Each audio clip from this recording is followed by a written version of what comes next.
Welcome, strangers, to Talkumentary, a show where we watch documentaries and then get together and talk about them. Hello, everybody, and welcome to Talkumentary. My name is Jeff, and I will be your host today. I am here with my friends Katie. Sup? Bruce, and the juice is loose. Zeus, Bryce. Yo, what's up? And our buddy Matt. Hello, everybody. Hi, Matt. And as always, we are joined by friend and producer DJ. What's up? This week, we watched a 90-minute documentary called Class Action Park. There's nothing in the world like Action Park. Baby, let me take you to the action park. Action Park. This was a 2020 film about a New Jersey amusement park that became infamous for the insanely dangerous attractions and poor safety record. This was a fun watch. Woohoo! Made me grateful for the parks I'd been to in the past, but also very scared. Yeah. And happy I survived. Agreed. Class Action Park was the #1 film on HBO for the week following its premiere in 2020 and is certified fresh on Rotten Tomatoes with a 96% tomato meter and an audience score of 80. This was a documentary directed by Seth Porges and Chris Charles Scott III, produced by Michael Garber, Chris M. Johnston, Chris Lyons, and Seth Porges. This was a Pinball Party Productions, Strategery Films, and Warner Max production, distributed by HBO Max. Jeff, the name butcher, kills again and probably screwed all those up. But, Katie, where can they find them if I screwed it up? All the names can be found in the show notes. Thank you, You're Katie. welcome. And you can try again next week. I'll try again. All right. Quick warning before we get any further into this episode. If you have not seen the documentary, this is your one and only spoiler alert. Go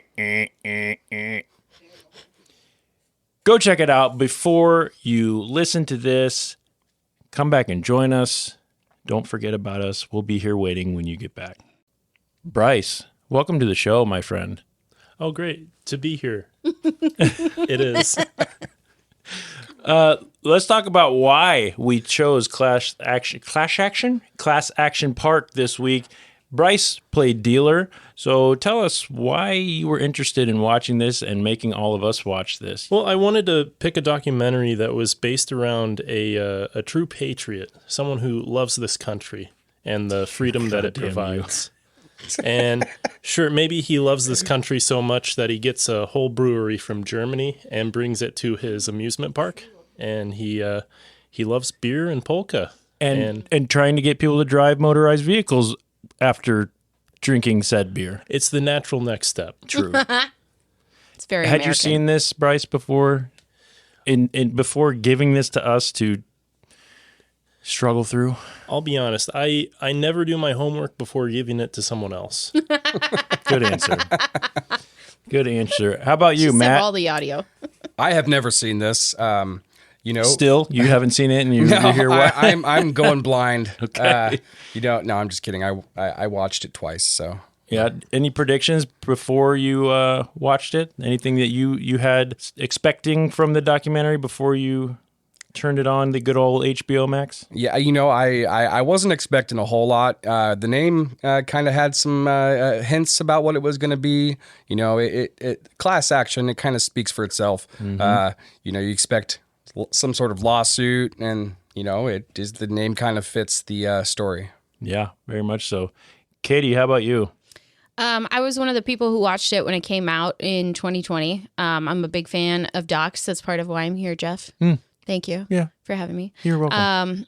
I have always enjoyed theme parks, so I was a little taken aback by the words class action, but I sure hoped that the rides were fun, even if the injuries were many. Yeah, and it seems like, and we'll get into this deeper, but it seems like there wasn't very many people that didn't think it was fun, even though it was a fucking nightmare. But we'll get to that. For me, amusement parks are kind of, they go hand in hand with danger as it is. I mean, that's what makes it an amusement park fun, right? Because you're doing something that could be dangerous, right? So no matter what the situation is, that's kind of part of the appeal. But knowing that there was one that was truly dangerous, where you could actually lose your life, and that was almost like wouldn't be a shock, that was kind of my prediction. Or that was why I was excited to watch it. As far as predictions, I guessed that it was going to be a lot crazier than I, would think. So, and I think that came true pretty well. So, were you excited to watch this, Bryce? Are you excited to talk about this with your friends and little family you got going on here? I'm pretty excited to talk about this. I mean, Gene Mulvihill, he would wear a suit in 90-degree heat, which I can only attribute to him just being drunk all of the time, including the times that he designed all these rides. Yep. And it really plays out in how the rides were created. When you carry a machine gun in your desk drawer, that says something about your help me. Your brain? Yeah, sure, that works. All right, so let's get into some of the details of the documentary that we all watched. I am going to go through a fairly broad synopsis of what we watched. Crew, as always, and I say always, this is episode number 2. So as we've done once before, feel free to chime in as we go through this. I want to hear your take on each of these things. I use Nick Allen's review on RogerDebert.com as my source for compiling this synopsis. So thanks, Nick. I don't know you, but there's your credit. Class Action Park is a sharp, funny, and bizarrely responsible documentary about an amusement park in Vernon, New Jersey that inexplicably, someone help me. Nope. Inexplicably. Yeah, there we Thank go. you. Hurt a lot of people, and that recklessness was part of the fun. You could risk whiplash in a tube on a choppy waters of the Colorado River ride, wade in a large wave pool that has a death zone, or commandeer the go-karts from Motor World and reach speeds of 50 miles per hour. The employees seem more likely to join reckless behavior than to stop it, and the rich guy behind it all, who is Bryce's favorite person of all, was fulfilling his dream of creating a small world with no rules. Class Action Park presents the saga of this empire with the right amount of gravity, unlike the park ever did. It values people more than the memory of a cheap thrill. It's hard to believe a place like this ever existed, though the way it came to be makes sense. A rich guy named Gene Mulvihill wanted to have his own water park, and Vernon allowed him to have the only one outside the New York City area.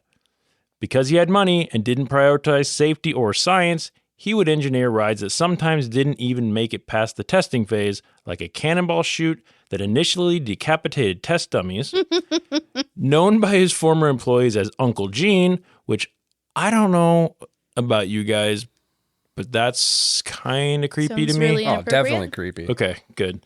They were creepy uncles in the 80s. There are still creepy uncles, Katie.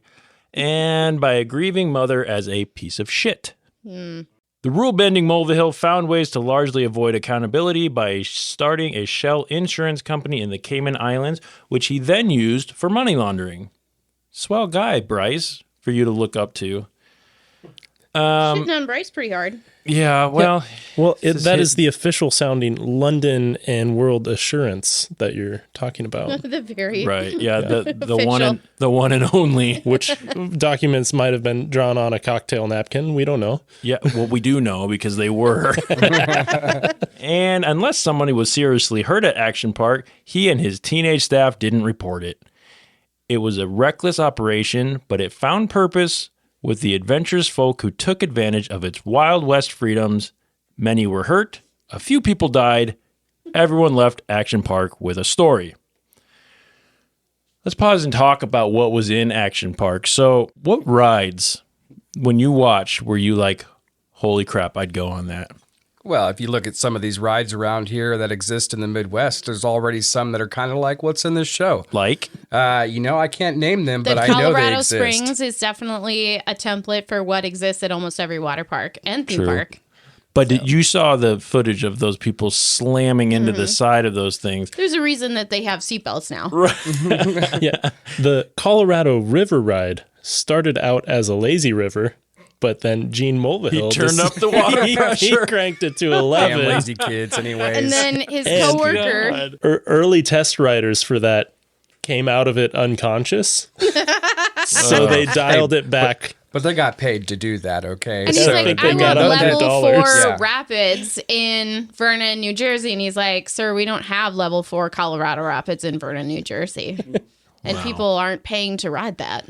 So some of the ones that I kind of got on a couple of different websites and tried to find a full list of all the rides that were at Action Park, and it's a pretty long list. So I won't go through all of them, but some of them broken into 3 different, areas as they discuss in the doc. Water World, Motor World, and then Alpine Center. So in Water World, we had things like what you guys mentioned, the Colorado River ride, the Rapids ride, the Wave Pool, or the Grave Pool as they refer to it.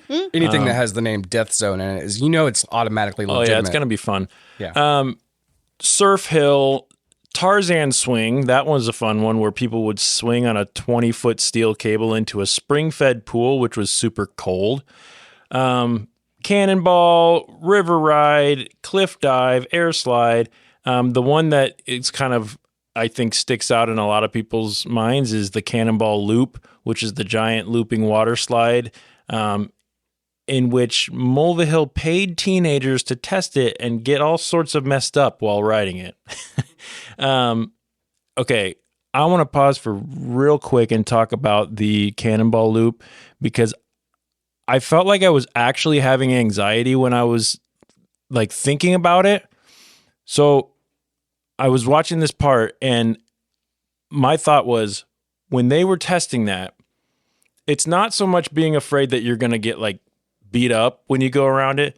My fear would be if you got to the bottom and didn't make it around the loop and you're sitting at the bottom there in that dark ass tube, hoping that someone doesn't come flying behind you and you can't get up either side because going backwards is a huge And the steep- hatch wasn't there. The escape hatch wasn't on that No, end. it was on the top. Yeah. So they would have had to crawl out and up. I'm feeling like I'm starting to sweat just talking about it again, and this is like the 3rd time I've like written notes about it or something, and that I don't even consider myself claustrophobic or anything, but that actually freaks me out. That would trigger a case of claustrophobia. Not being able to see, surrounded by water. I mean, that's like a worst case scenario for some people. Well, this is also the ride that they threw test dummies through, and they came out dismantled.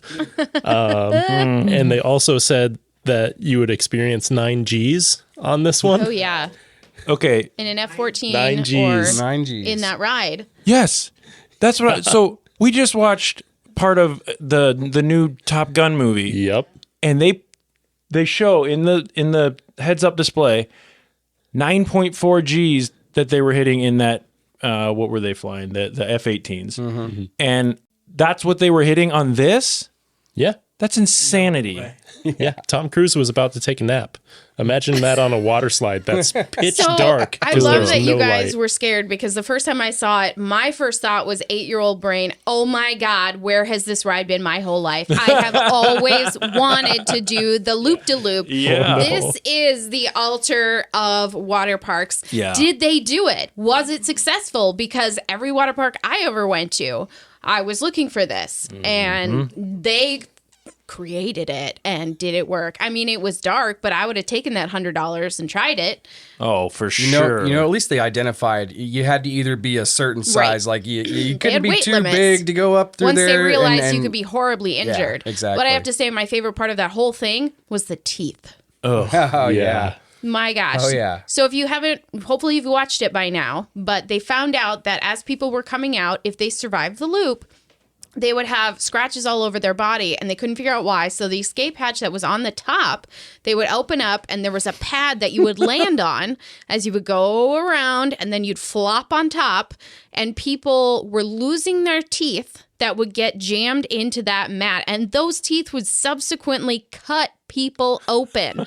So on occasion, they would have to open the trap door just to pull the teeth out. The teeth that people have already lost. Like, we think today about all the safety regulations that we have and weight limits we have on rides, but these people lost teeth that they didn't even tell security about. Right. Like, Well, you I don't left know- here without my molar, my front incisor. It's in the ride. Well, you don't know you're going to lose teeth until after you send a dummy in, because dummies don't have teeth, so you got to find out one point, way or Matt. another. What happened to all the teenagers that left that day that they didn't know that there were teeth in that ride? My tooth is somewhere in Action Park right now. Who went home and said, "Mom, I lost that tooth. We don't need to go to the dentist anymore." Yeah. All right, so that was the water. What do they call it? Water World. Yeah. Then they had Motor World, where their tagline could have been where everyone would go get drunk and drive really fast motor vehicles. They had their go-karts and the super go-karts. They had the Lolas and the super Lolas. What's a Lola? Does anyone know? No. DJ? What? Will you look up what a Lola is? Isn't that what Eric and Clapton calls Was- cocaine? Was that the roller cars that could go 60 miles per hour that they would Yep, take that's on the what Molly interstate? says. Molly we says have yes. we have Molly saying yes. That's what it is. Okay. Molly is most knowledgeable in these subjects. They had the bumper boats. We had the speed boats. Oh, can we talk about the speedboats and how please. amazing those speedboats would have been? Oh my God, where has that been my whole life? They're in these little speedboats that have absolutely no protection, but they are taking the fuck off in this tiny little pond. Oh my God.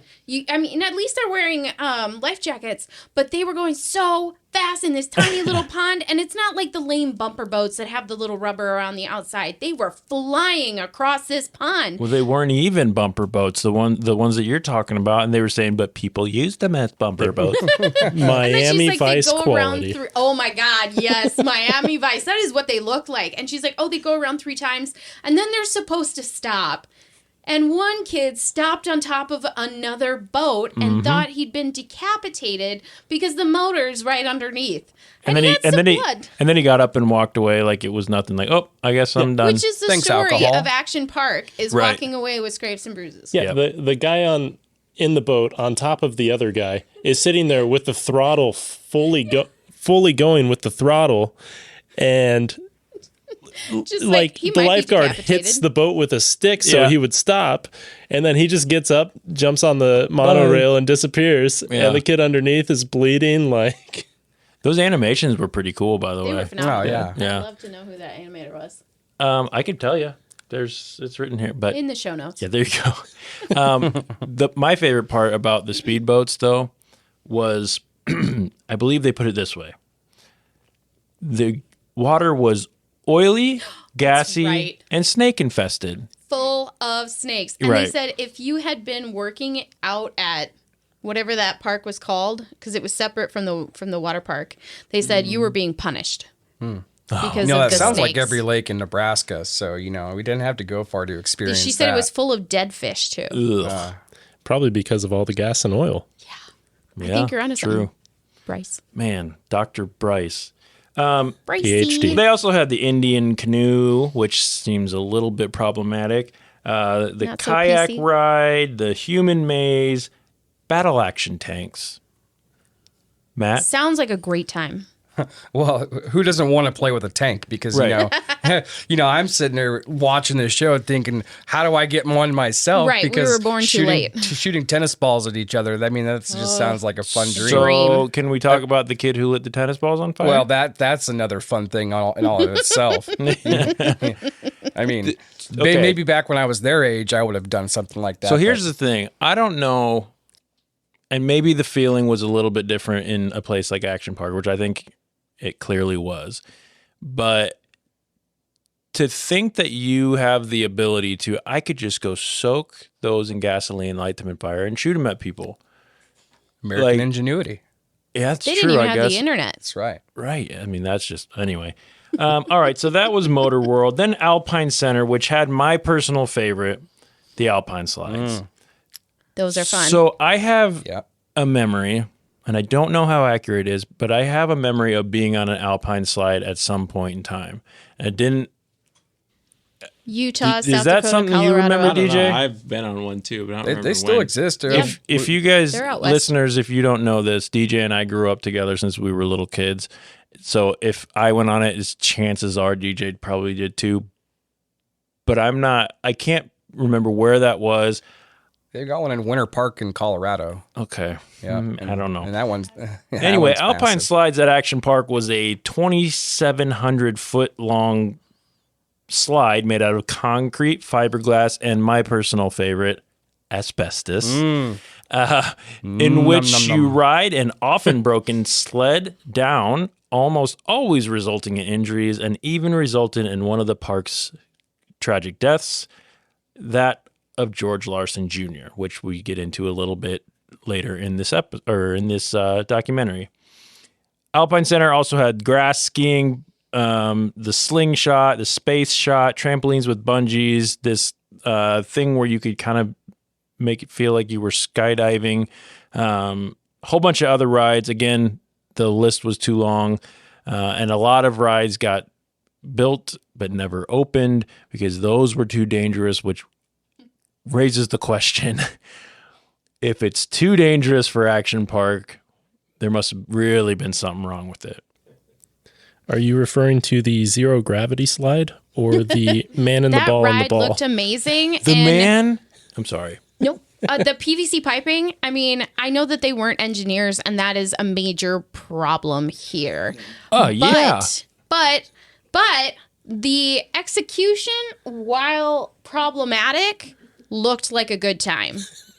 So that ball had wheels all the way around it. Either way, he was going to be okay. But, I mean... This whole park was something that, like... A fever dream? Like a group of neighborhood kids would get together and build. With shit out of their dad's garage. DJ and I built this go-kart that we would ride down the hill by our house, and that is exactly the kind of stuff that we would do here. I mean, it's a concrete hill, and I remember having all kinds of scrapes and bruises from that stupid thing.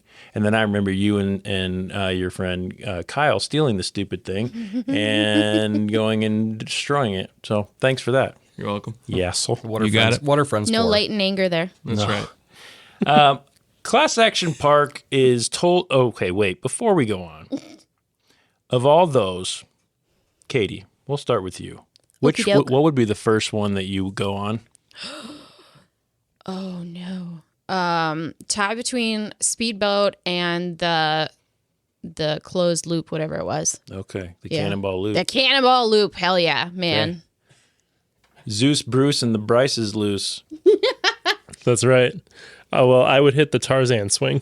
Yes. Because I like heckling, and it Ooh, seems that was like a good part of that. Yeah. seems like that would be a big part. Because if you wiped out, there would was be no mercy. helping you. Yeah. For me, it's definitely going to be the tanks because I mean, where else do you get to ride around in mini tanks and shoot shit at each other? You know. True. DJ, do you have preferences on this? Is there one that you're aching to go on? No, I kind of stayed away from parks like this or any amusement parks. I Because didn't you really- like your limbs? Yeah, maybe. But I didn't really go to many, so That's true. You didn't. it kind of made me nervous anyway, even just like roller coasters, until I realized they were fun. And Jeff? Now I'm like, I don't want my kids to go on any of this stuff. Concussions. Okay. Well, I think Uncle that's- Jeff is I- taking your kids. Yeah. To don't call me Uncle Jeff. No, I'm just kidding. You can call me that. I think. Definitely not the Cannonball Loop. Scaredy cat. Because yes. Coward. I think Excuse me. I think I'm going on that surf hill.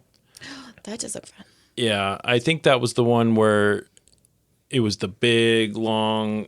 with rollers. Oh no, No, they had it up here a second ago. Yeah, It was the little, one that like, bounced a couple times. Yes, Yeah, the one yeah. that launched people, It's and like the a kid surf. and the kid Yeah. overlaunched the landing Oh, and yeah. landed on like Yes. his neck. That's the one I would They go carried on. him out in a stretcher.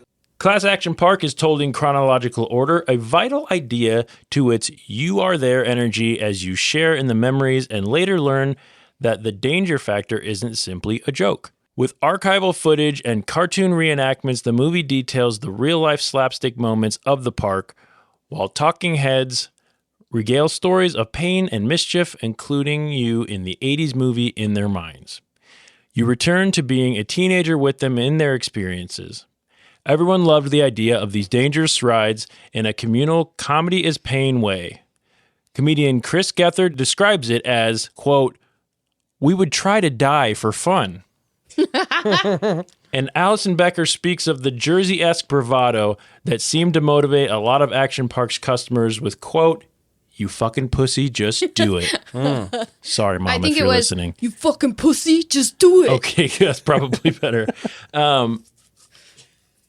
I've got to say one thing about something I didn't really like about this documentary, though, if we're just talking about the documentary. About halfway through, I started to feel like it was becoming a broken record.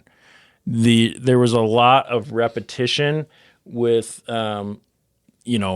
it was dangerous. It was run by kids. There was no rules. People were getting hurt. Everyone was doing whatever the hell they wanted. And then they'd say that same thing again. And then they said it in another way. And then they said it in another way. And everything was so dangerous. We knew it was unsafe. We were there anyway.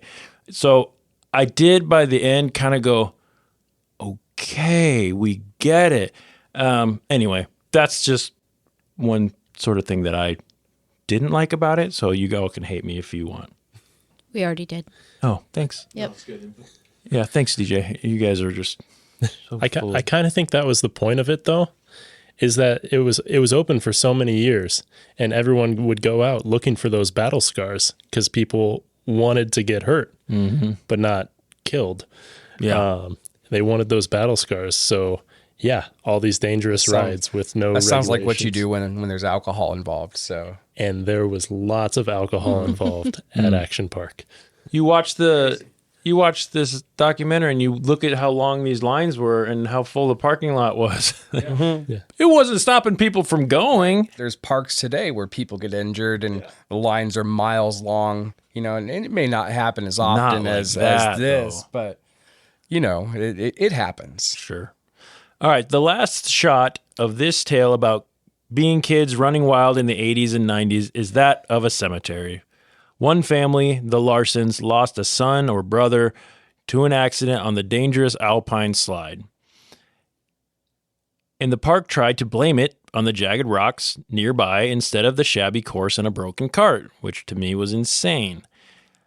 The film's focus on the Larsons' tragedy, among other instances of death that happened at the park because of Mulvihill's negligence, represents a great feat for Class Action Park. While it tells of this outrageous and inherently problematic enterprise, it does so with an unmistakable perspective of maturity. Nostalgia is a rush of its own, but Class Action Park exemplifies how it's fleeting, selective, and only the people who survive those wild rides get the chance to enjoy them in hindsight. My major question is, how did this park stay open for as long as it did? Money in the pockets. I think it's probably very true. It was open from 1978 to 1996. That's 17 years of, can I say the word anarchy in an amusement park? There were no rules. That's the right. definition. And then it opened again in 2014 to 2016 for another 2 years. I think that was under Mulvihill's son, if I remember right in the doc. Bryce, is that right? That sounds right. Yeah. So they showed several newspaper articles in this doc and a couple different news reports. And I don't get how the place wasn't shut down immediately. I get that the guy was clever when it came to legal litigation and things like that, and he had a ton of money. And you would think, okay, Matt, you have some experience in the food industry, correct? Yes. When they talked about food and the things that they would do to keep the bread Moist. Oh, that's an awful way to do it. Well, yeah, it's gotta. You would think the health department alone would have shut this place down. Am I missing something? With when you have a bunch of teenagers working around food and somebody who really just doesn't care, that's kind of a product of what happens, in the food service industry. But why aren't these places? Why isn't okay? Maybe I'm just overthinking it, but I can't imagine how a place like this stayed open. Are you talking about how their hot dog buns would be dry, so they would boil some water and put a colander over it, and then moisten up the hot dog buns? Yeah, that's exactly right. That's what I mean. I thought that was clever.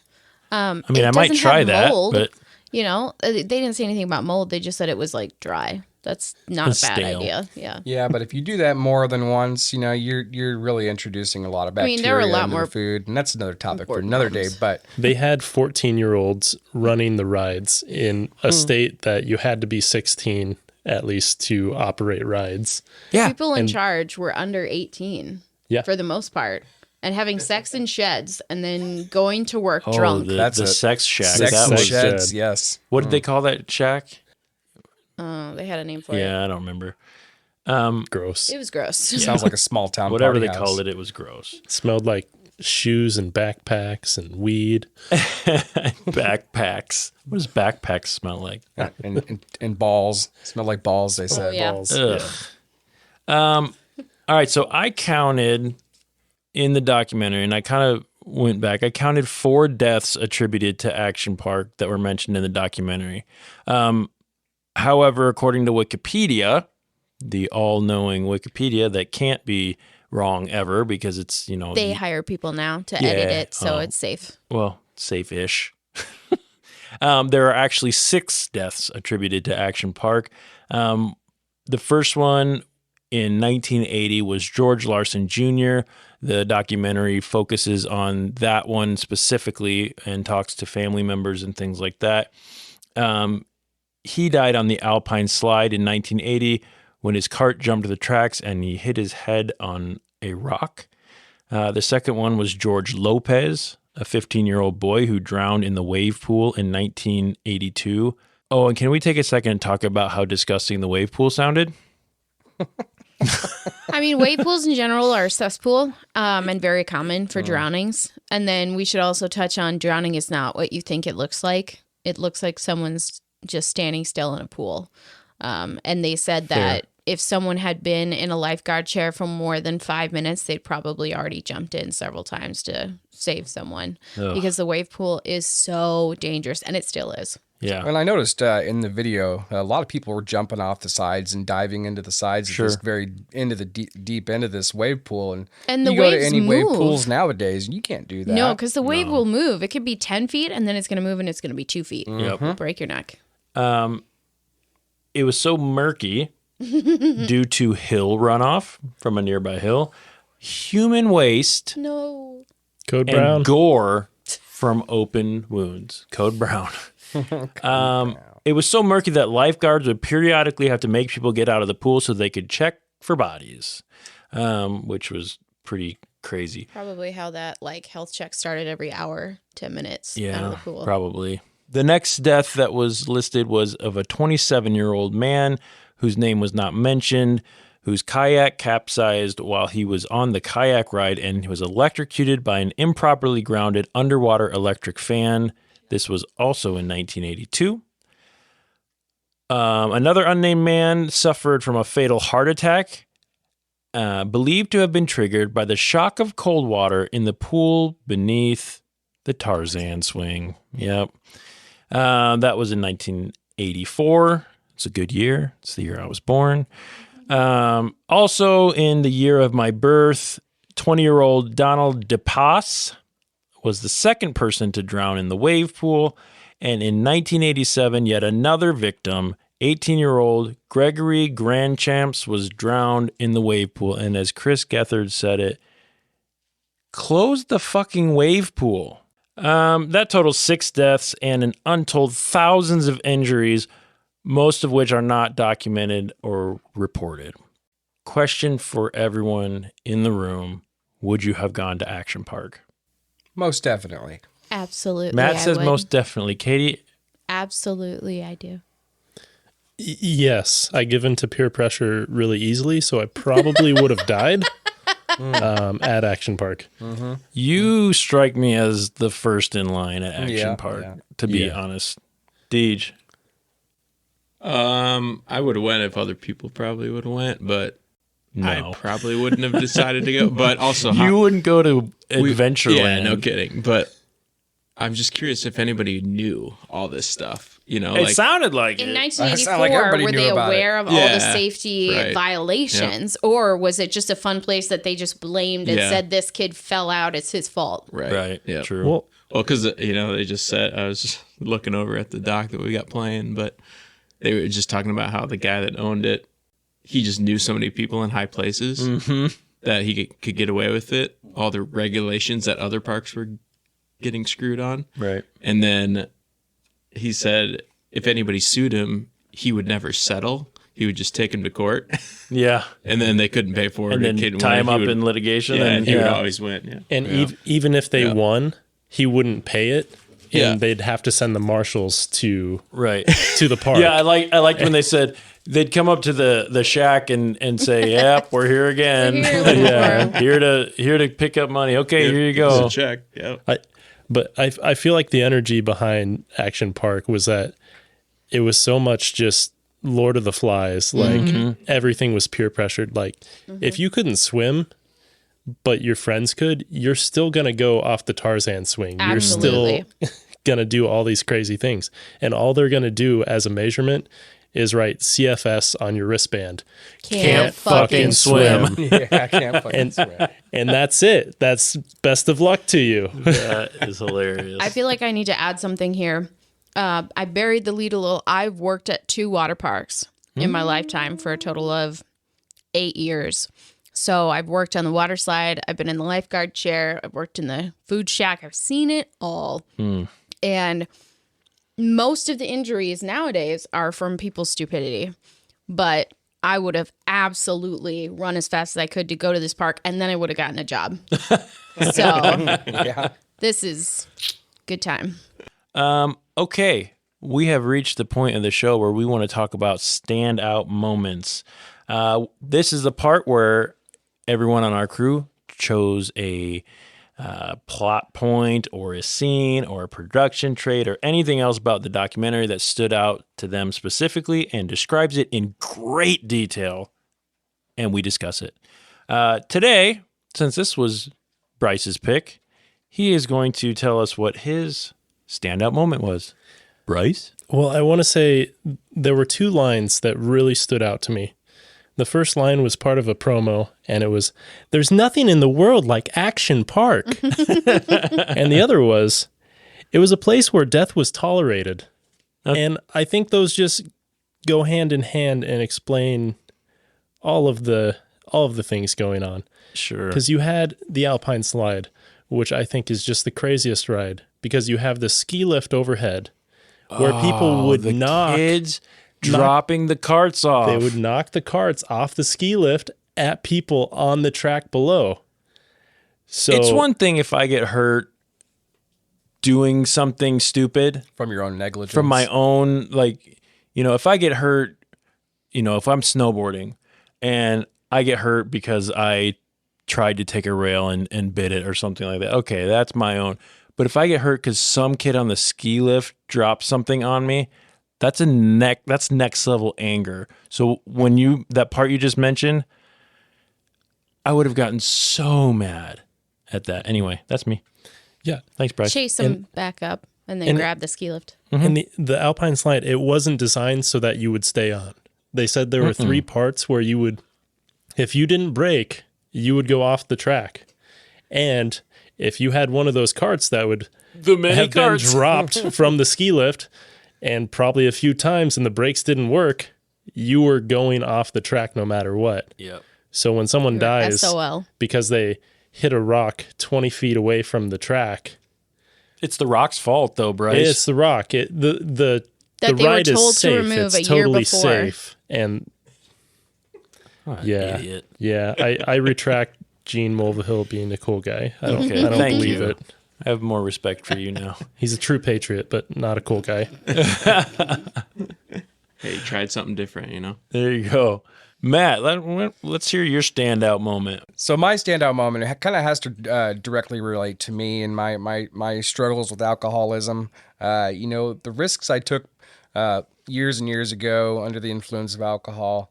It just made me look back at this and say, hey, I did stupid shit like that. And, that could have been me.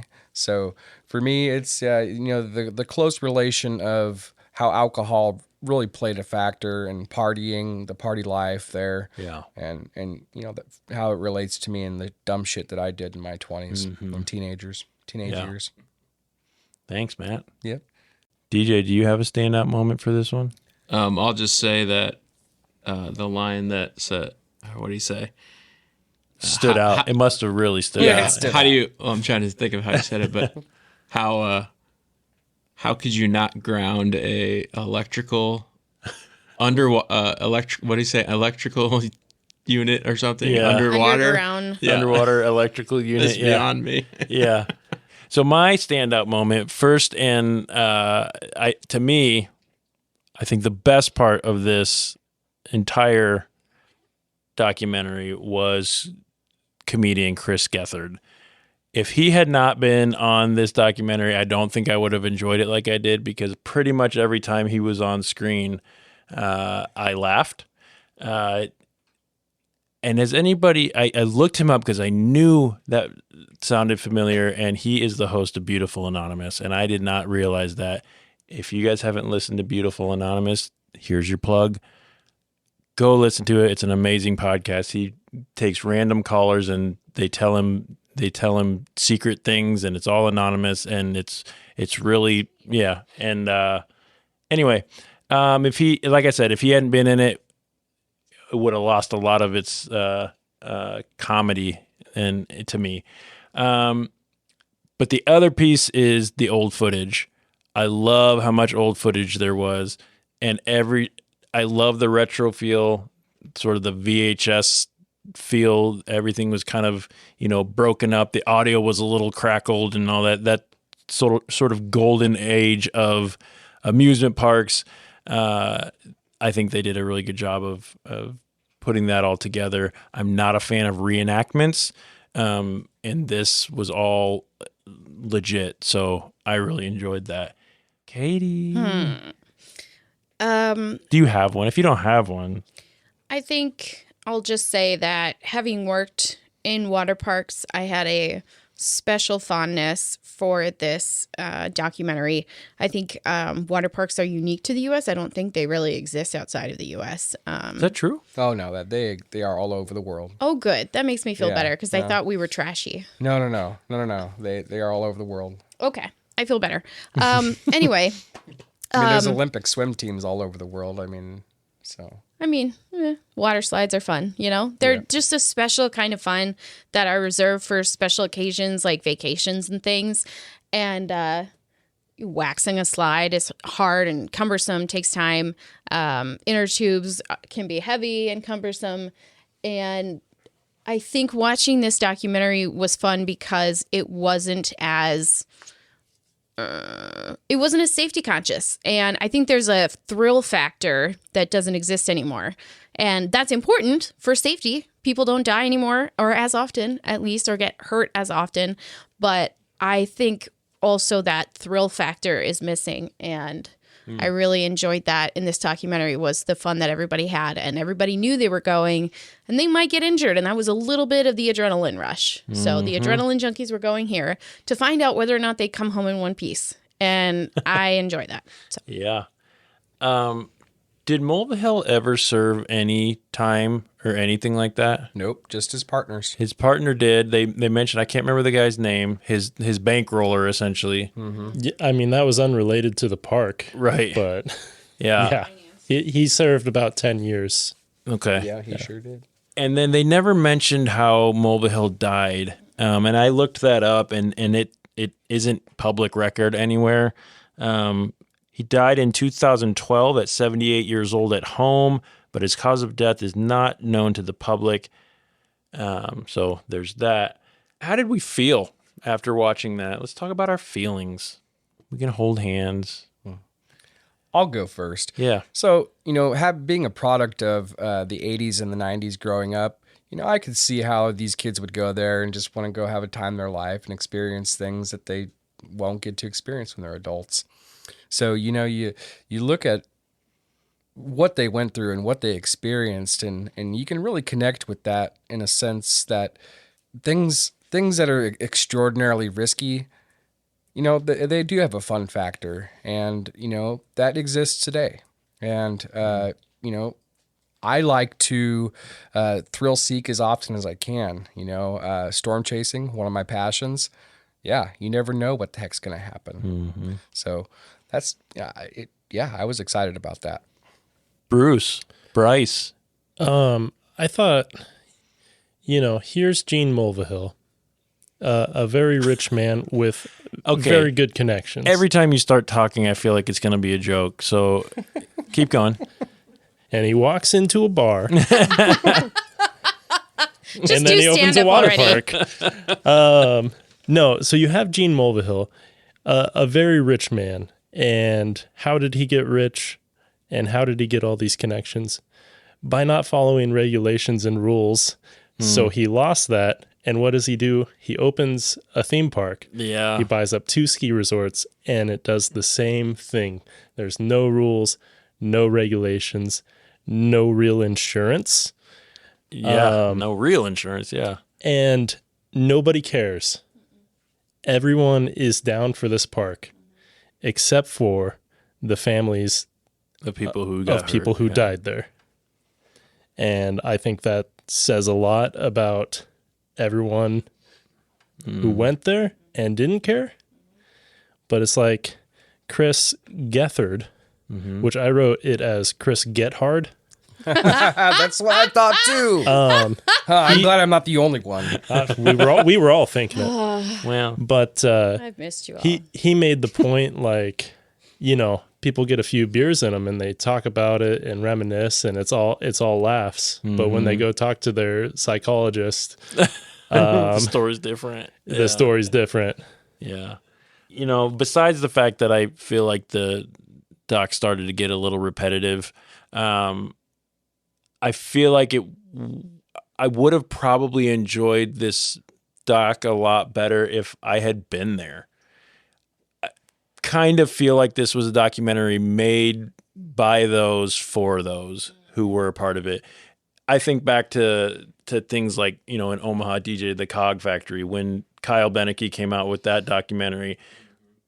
Having been there makes it a lot more interesting than if you show that to someone who was never a part of that. Similar to this, if you're looking at this footage and going, that might be me in there, or you see yourself in there, that's going to be a heck of a lot more fun to watch, in my opinion. Did any of you get to go to Peony Park? Oh, yeah. Yeah, okay. I have a picture of me on the carousel, but the carousel had a little motorcycle on it, and I was riding on the little motorcycle. For the listeners that don't know, Peony Park's an old water park in Omaha that no longer exists. Yeah, there's a Hy-Vee there now. There is a Hy-Vee, yep. 78th and Cass. Yep, and a skate park. Yep. Any unanswered questions? Anything that you wish you would have seen in this? And anything that you feel like they didn't cover very well? Katie? They talked a little bit about how he would take them to court and just drag it out and spend all the money. And the only one that he settled was for George Larson for $100,000. And I feel like as much as this is, like you said, reminiscing for those by those, they really didn't talk about how that affected the families. Going to court is incredibly stressful and traumatic, and they had to not only go on trial, but they had to testify. I'm sure he was called there. Gene Mulvihill was called to trial. These things will be dragged out for months, not weeks, and waiting for any kind of judgment on these cases. And even if he was charged guilty, he was never going to pay people. I think they kind of glossed over that, and I would have liked to see more about those cases and the families that suffered, because as great as it was to see this wonderful water park and all these people that had a good time, we really didn't see the consequences of his actions as much. Right. And I think that was my question. Like, even though, like, we don't know, like, he never saw any jail time. He barely ever got a slap on the wrist, maybe some fines. You know, this guy was a known fraudster, like a fake insurance company but it's okay. Bryce, you mentioned about, or I think it was Bryce mentioned all his connections and things that helped him get away with this stuff. The power of money is just kind of astonishing. I just want to make, just a quick observation. How he gained the property for the park. He was such a terrible tenant that New Jersey was just I forgot about that. New Jersey was just like, hey, give us 800 something grand and you just yours. keep it. Yeah. We don't want to deal with you anymore. You've been a pain in the ass. The epitome of a pain in the ass. Yeah, they tenant. made him buy his own ambulance because they were using it so frequently. Two of them. Yeah. The town of Vernon had 2 ambulances and they were at Action Park all day.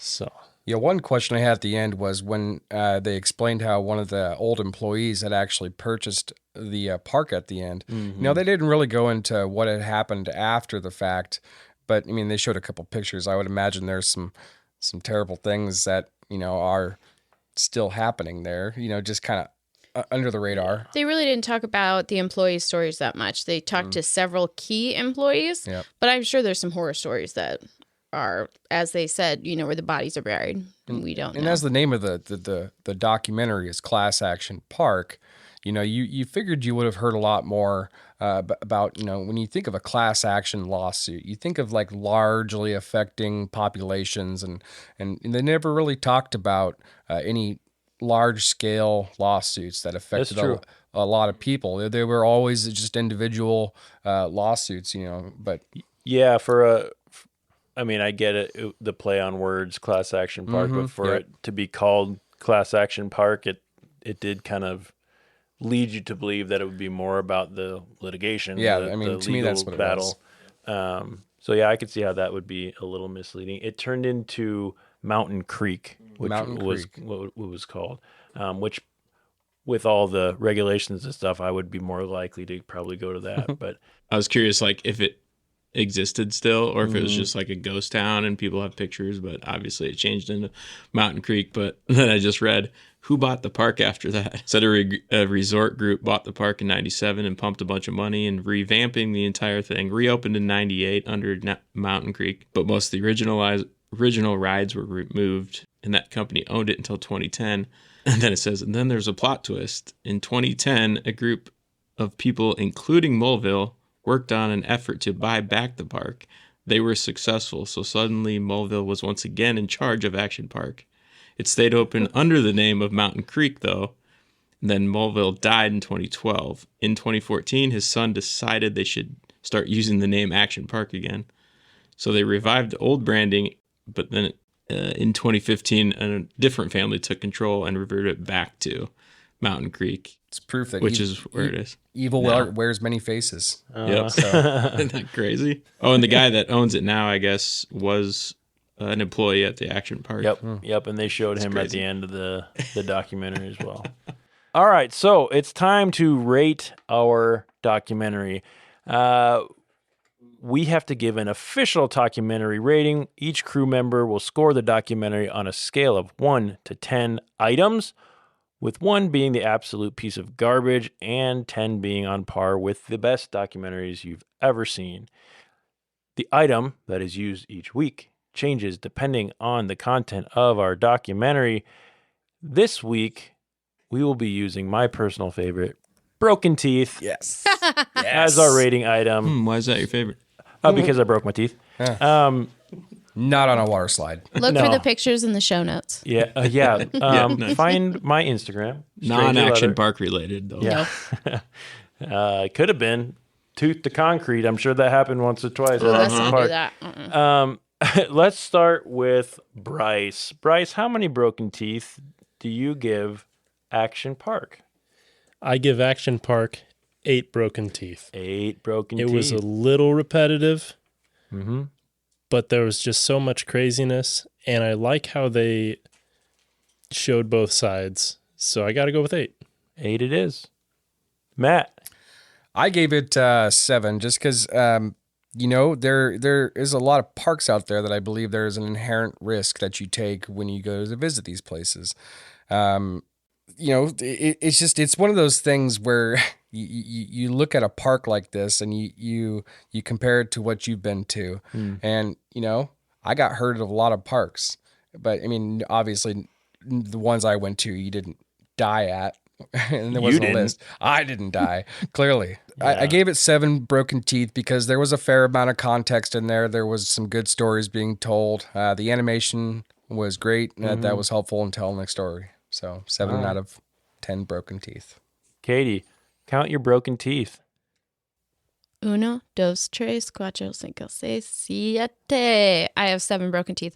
Is that you're going 7? Mm-hmm. Okay. Also doing 7 broken teeth. I think they did a good job with the comedic factor, making it light and breezy. They had several comedians and actors that we recognize that were talking about their time at the park, but I don't think they did a good representation of the injuries and deaths that occurred. Agreed. One of the notes that I made was I'm kind of a statistics guy a little bit in docs. I like to see those, and they didn't even give a full count of all the deaths. I counted on there 4 and there were 6. So I agree with you there. I'm the odd man out here. I actually gave only 4 broken teeth to this documentary, and that's because I've watched quite a few documentaries, and if I'm going to put this on par with the best documentaries I've ever seen, I just can't do that. There are some that have moved me to tears. There are some that have broken my heart. There are some that have made me laugh uncontrollably or have made me, awe-inspired. And this didn't really do that. It made me laugh a bit. It was insane. I liked it, but I can't put it up much higher, even into the halfway point. So, with that, after averaging everyone's scores, the official documentary rating for Class Action Park is 6.5 broken teeth. Thank you so much for hanging out with the documentary crew today. This was a really fun documentary. Thank you, crew in-house. Thanks, DJ. Thanks, Jeff. Let's talk a little bit about what we're going to do next week. Next week, crew member Matt is going to come back, and we are going to watch a 105-minute inspirational true story called Good Night, Oppie. I'm really excited for this one. This is going to be big. This is going to be big. That is a story of opportunity, a rover sent to Mars for a 90-day journey and ended up surviving for 15 years and sort of becoming a part of the space exploration family. I watched the trailer for this last night and was like, oh my God, this is going to be really cool. I'm actually really excited for it. Is that the one that sings happy birthday to itself? I don't know. I haven't watched it yet. I don't know that for sure. There's a Mars rover out there that every year on its birthday it sings happy birthday. There's also one that sends out tweets. Yeah, it's out there all alone tweets, on Mars, and then it goes do do do do do do. Aww. Yep. Matt. Yes. Good Night, Oppie. Why'd you choose that one? Well, my love of space and space exploration and what that means for the human race is something that should be shared and learned by all, because that is the future. And, we all connect with that in one way or another in many generations. And there have been several landers and rovers and orbiters, and the tale of Mars is just beginning to be known to us. And as we learn more about it and our plans to go there, it's just an interesting fact. So we're gonna sit down and watch it and get back next week. Anyone seen it before? No? We excited for that one? I'm excited for it. It's a little bit more heartwarming than what we've watched yet. I'm kind of into this one. So everyone who's listening, please go out and check out Good Night, Oppie before next week's episode. It can be streamed on Prime Video. Next week, Matt is going to return with Bryce, and we will be joined again by our friend Molly to continue our expedition into the unknown, one documentary at a time. On behalf of DJ, Katie, Matt, Bryce, and the entire Talkumentary family, I'm your host, Jeff Kolaski, and I want to thank you all for listening. I hope you keep your minds open and be kind to each other. Bye. Bye. Be a good human. Later, Blair. It's roly-poly-oly. He's small and short and round. In this land of curves and twirls, he's the swellest kid around. It's Roly. It's Roly. It's roly-poly-oly. He's the swellest kid. He's the swellest kid. He's the swellest kid around. Keep that. That was excellent. Keep that in. Done. Oh, shit. Okay.